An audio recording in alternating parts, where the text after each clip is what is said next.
पुढची बातमी पाहूयात। ग्रामस्थांच्या प्रश्नांना उत्तर न देता शोभा बच्छाव यांनी पलायन केलं। डांबर कारखान्यावर खासदार शोभा बच्छाव यांनी कारवाई केलेली होती।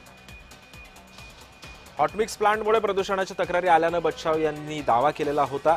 मालेगाव तालुक्यातील चिखल ओहोळ भागामध्ये आहे हॉटमिक्स प्रोजेक्ट। हा प्रोजेक्टच्या तक्रारी सुद्धा अनेकदा वाढलेल्या होत्या आणि याच वाढीचं कारण नंतर संतापामध्ये पसरलेलं होतं।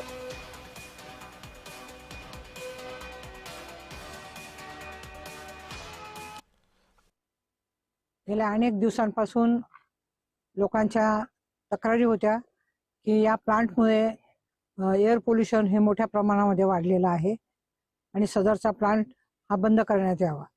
त्या संदर्भामध्ये आपण पोल्युशन कंट्रोल बोर्डला पत्र लिहिलं होतं आणि संबंधित सर्व जे काही विभाग आहेत त्यांना देखील पत्र दिलेलं होतं आणि त्यानुसार पोल्युशन कंट्रोल बोर्डने आम्हाला सांगितलं की सदरचा प्लांट जो आहे तो बंद करण्यात आलेला आहे।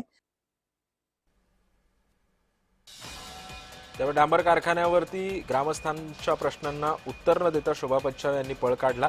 प्रदूषणाच्या तक्रारी आल्याचा बच्छाव यांनी दावा केलेला होता।